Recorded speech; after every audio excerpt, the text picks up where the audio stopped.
Kisah yang dikirim oleh sahabat Pilar ke Pilar Radio, salah satunya datang dari Cynthia. Cynthia berbagi kisahnya di Mistis malam ini.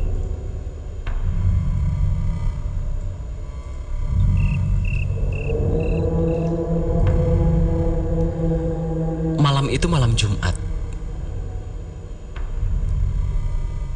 Cynthia menerima pesan dari salah seorang sepupunya bernama Mbak Vita. Mbak Vita minta ditemenin di rumah barunya karena sang suami pulang kerja larut malam. Mbak Vita gak berani sendirian. Dia baru pindah. Mereka adalah pengantin baru yang belum dikaruniai keturunan. Makanya Mbak Vita segera mengirimkan pesan kepada Cynthia untuk menemaninya di malam itu sampai Mas Dion pulang.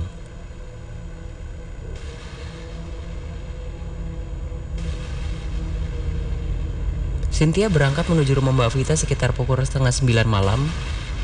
Perjalanan lancar. Begitu sampai di rumah Mbak Vita langsung nyuruh segera masukin motornya. Abis itu mereka ngobrol di ruang TV, nonton drama Korea, dan gak berasa waktu pun berlalu.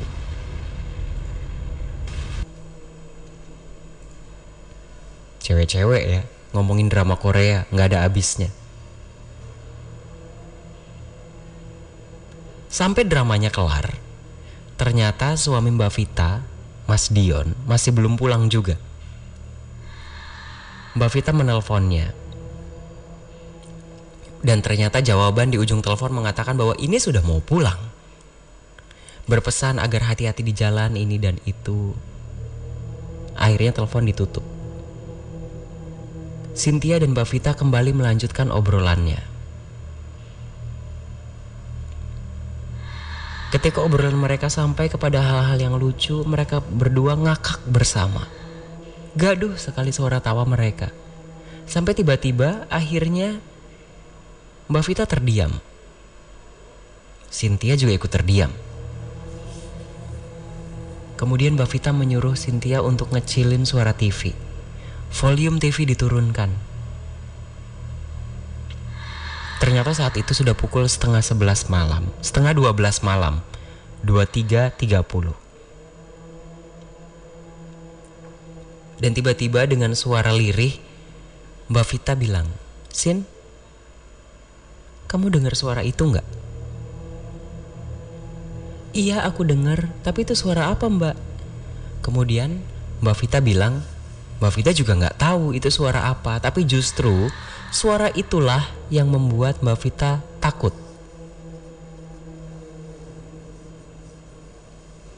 Karena malam Senin lalu, Mbak Vita sedang bersama dengan suaminya di rumah itu juga mendengar suara yang sama. Kalau kata suaminya bilang, suara itu seperti suara dua batu yang diadu. Suaranya keras, mengecil, mengeras lagi, lirih lagi, jauh lagi. Kemudian Cynthia sempat bertanya, "Mbak, kalau emang itu suara batu yang diketok-ketokin, lalu siapa yang ngetokin batu hari gini? Gak mungkin kan ada anak-anak kecil mainan sampai tengah malam gini?" Kemudian Cynthia dan Mbak Vita, mereka menuju ke arah pintu. Ketika mereka mendengar suara dua batu yang diketukkan satu sama lain, itu terdengar cukup kencang. Mereka menuju ke arah pintu. Mereka buka pintunya. Tidak ada apapun di sana. Suara ketukan batu terdengar lagi. Dan kemudian mereka menuju ke arah mana suara itu berasal. Dan hal mengejutkan terjadi.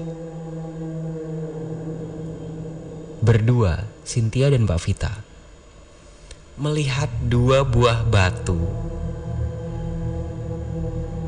Memang nampak beradu. Dua batu itu seperti dipegang oleh sepasang tangan, kemudian diketukkan satu sama lain, sehingga menimbulkan suara tuk tuk tuk tuk tuk tuk.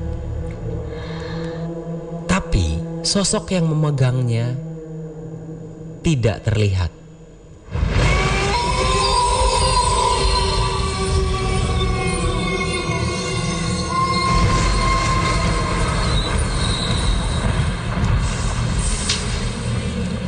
Kedua batu itu seperti melayang dan beradu satu sama lain. Mereka berdua langsung masuk kembali ke rumah. Dan ketika suaminya pulang, Mbak Vita langsung menceritakan apa yang dia alami, kemudian meminta pindah dari rumah tersebut. Karena rumah yang ditempati mereka angker. Malam itu Cynthia tidur di rumah Mbak Vita, tidak pulang. Pagi hari selepas subuh baru Cynthia berani untuk pulang. Karena untuk pulang dia harus keluar dari rumah itu, harus bersusah payah memarkirkan kembali motornya, sementara mengingat kejadian yang dialami di luar rumah itu ketika ada dua batu melayang dan saling mengetuk satu sama lain.